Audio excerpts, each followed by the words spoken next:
will open the Environment and Community Services Committee meeting for August. What do we got? Any apologies? Nil received. Adoption of the previous minutes. Someone like to move that way? Councillor, let's see. Councillor Campbell. Any declarations of interest? Nil received, Madam Chair. Any public participation? We're going very well, Matt. Nil again. No site inspections, and business items is the Environmental Services Projects update. So I will hand it over to you. Thank you. Is Councillor Flaherty, apology, says she's replied for leave.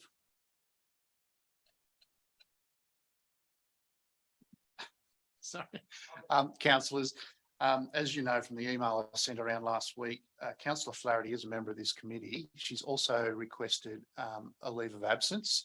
Now, the problem is we can't, the leave of absence should normally come in prior to taking leave, but it's actually come in mid-session. So council hasn't formally approved the leave of absence yet. It will do that at the August council meeting. So I think it's best that we note Councillor Flaherty is absent today, and we can note on the minutes that she has sought leave of absence, but it hasn't yet been approved. Okay, we'll note that. Thank you. Thank you, Madam Chair. So this report basically provides an update on a number of projects that we're currently working on, including the FOGO rollout, the Aberdeen Waste Facility Weybridge, the introduction of expanded polystyrene recycling service at the Scone Waste Facility, the Aboriginal Heritage Study, the Upper Hunter Land Use Strategy, a review and update of the Upper Hunter Development Control Plan, and reviews and updates of the Aberdeen Floodplain Risk Management Study and Plan and the Scone Floodplain Risk Management Study and Plan. If there's any questions in relation to any of those items, I'm happy to answer those now.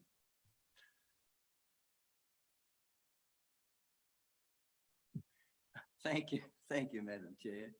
Yes, I do. Look, it's just in relation to the waste disposal, etc. Merriwar, there is some issues there, and I asked the question, as I have before, if there are no other concerns in the other areas, why is it that Merriwar is having the issue? I did note this morning as I came through that some of the waste at the BP service station has not been cleared. I did ask the owner, the proprietor, what was happening, and he said that he hadn't heard anything from some of the other waste disposal places. So I'm just wondering whether there's a hold up there. The question that I'd probably ask is the volume, and everyone that I've spoken to, the volume of waste has not increased. It's just the way in which it's being removed. And while the cardboard seems to be the area that is causing a lot of concern, and I think we addressed that last week. The other material, waste material is still building up, and I think that's an area that we need to come as a council. We need to come and make sure that that is addressed. If it had a second pickup,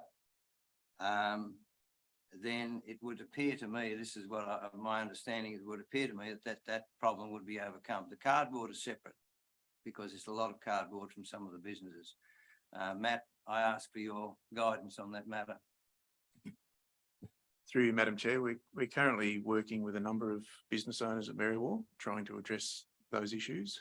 There's a few different options that are available to those businesses. One is entering into a private waste contract and opting out of council's curbside service. Another option could be increasing the number of bins for storage of waste, which seems to be a suitable option in some cases.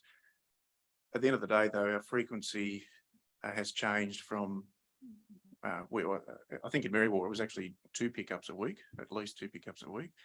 We've gone from that to a fortnightly pickup. However, the businesses, I understand, weren't actually paying for the second pickup in Merriwar previously. and that was being subsidised by council. So essentially, we've gone from a weekly service that they were paying for to a fortnightly service. In some cases, some of these businesses generate quite a lot of waste.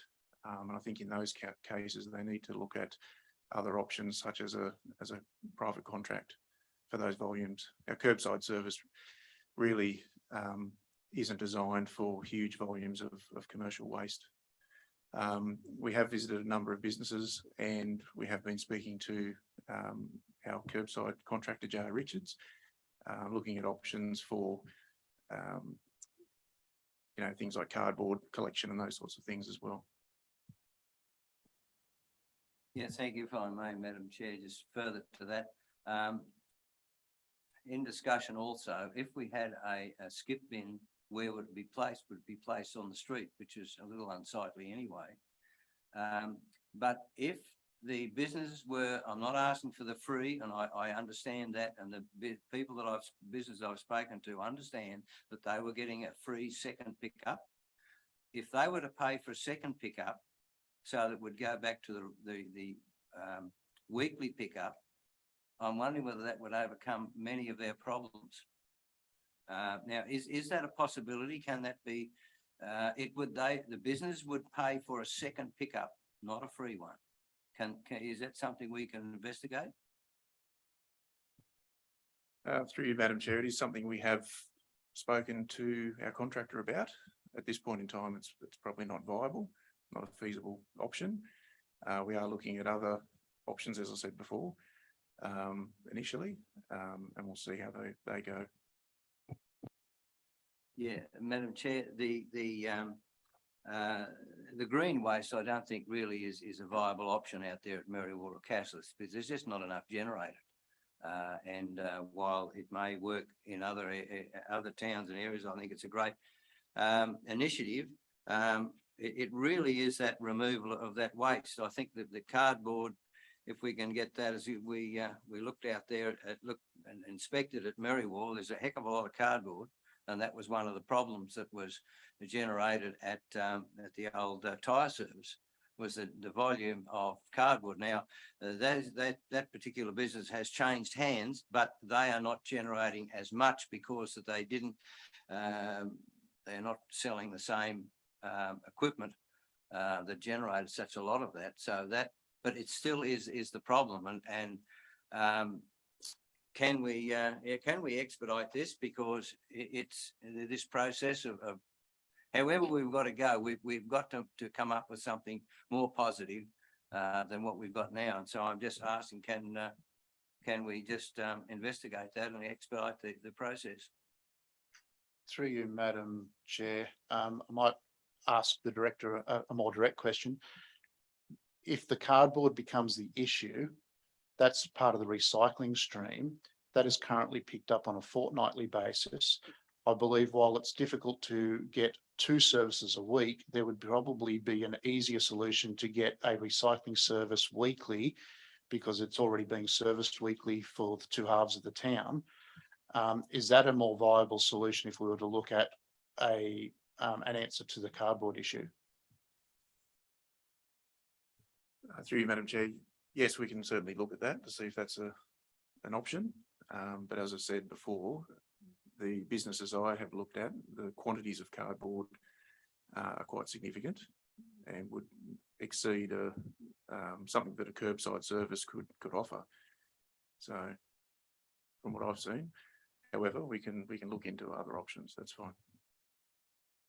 Madam Chair, thank you for the response. As long as we can get something done pretty quickly, I suggest that before it escalates any further. Thank you.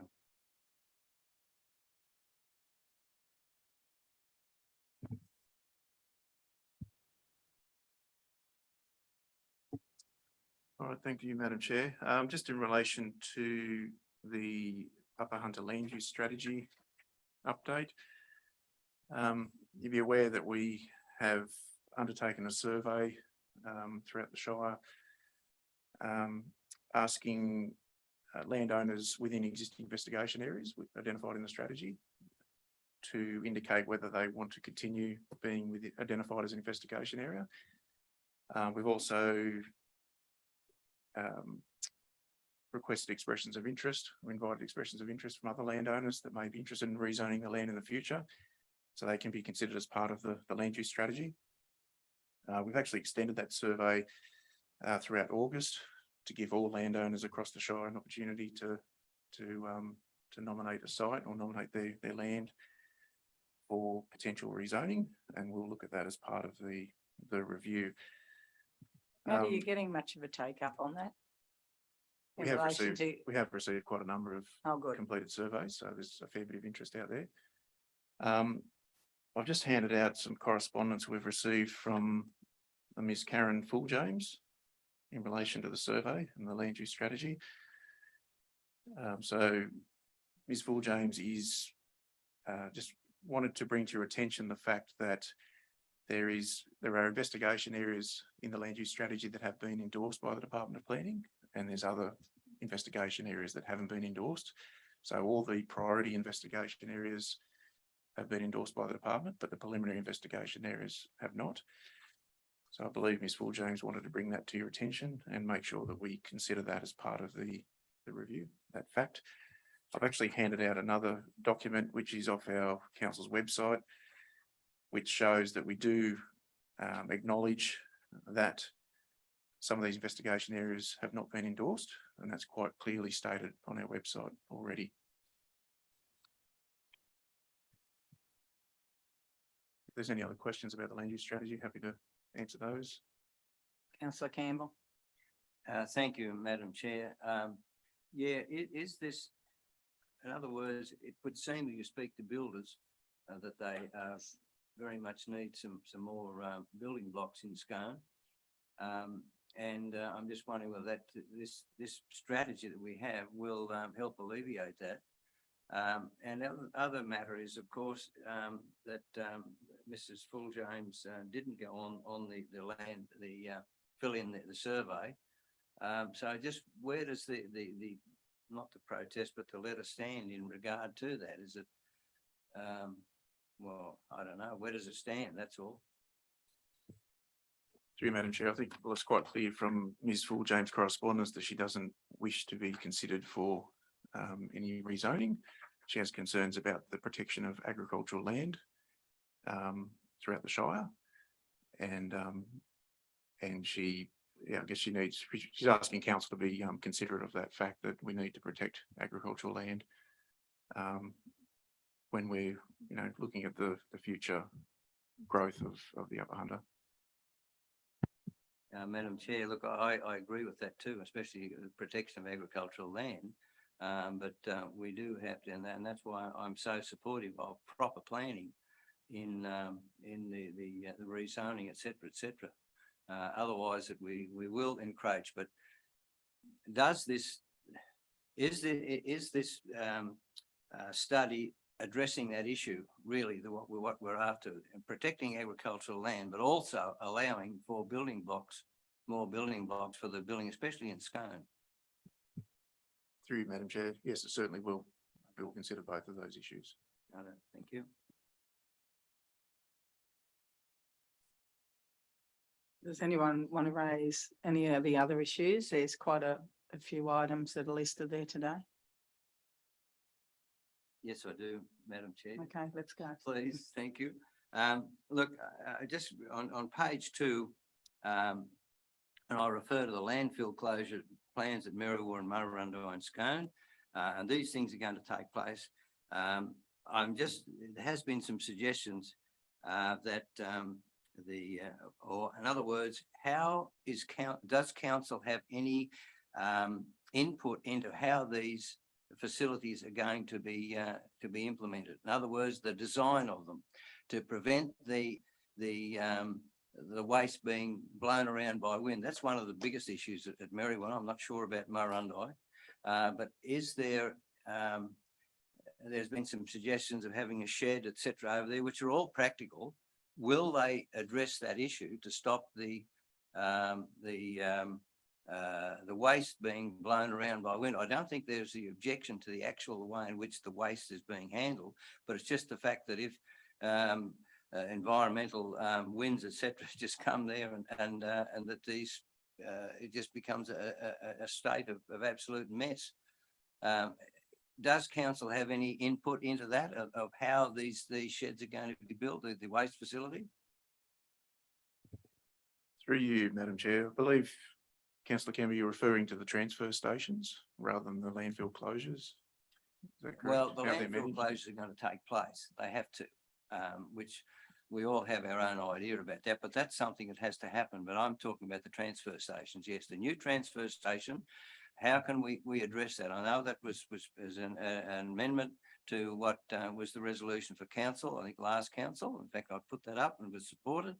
But does council have an input into the design of those sheds, the waste transfer stations, to eliminate that waste problem?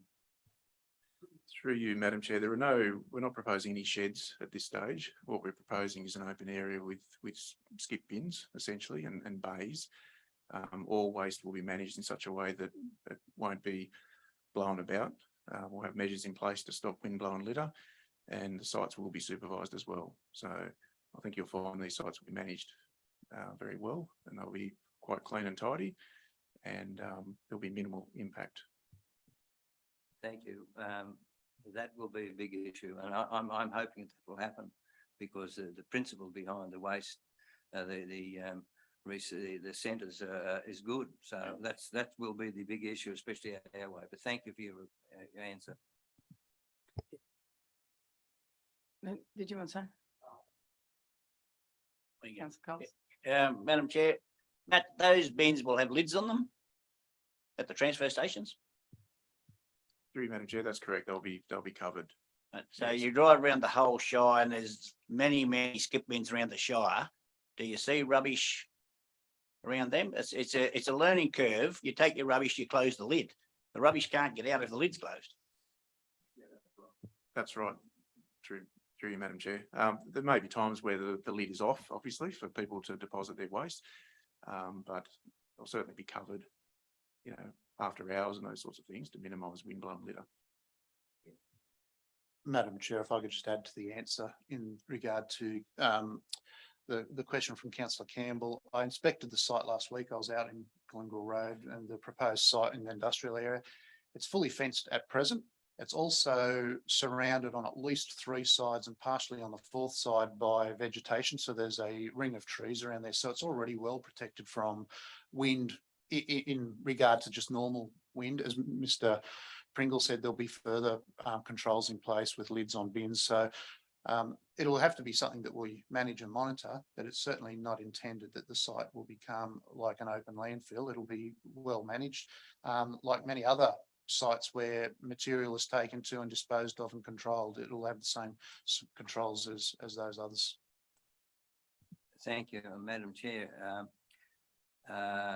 There has been some requests from particular people that on the old landfill sites that there is an elevated area where you can actually drive your vehicle up there and the waste bin is down below, so that people don't have to lift up their bins to tip them in. I'm just wondering whether that would be a consideration in the design, and also the fact that am I correct in saying that this transfer station will not be taking dead carcasses and that sort of thing, which will cause odour problems? Is that correct? Through you, Madam Chair, that's correct. They're not designed to take animal carcasses, and there will be a drop-off bay as well. Thank you. Mr. Pringle, is there anything you would like to raise that we might be missing? Open No, floor for nothing. you. Nothing else from me, Madam Chair. Okay, councillors? No further comment, Madam Chair.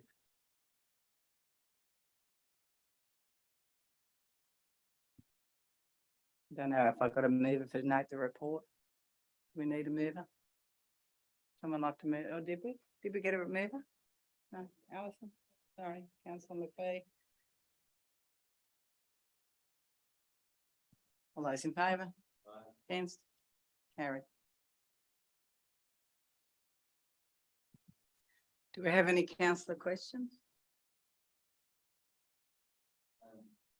None? Madam Chair, just one. Yes. Madam Chair, you are most patient, and I do appreciate that. Aye?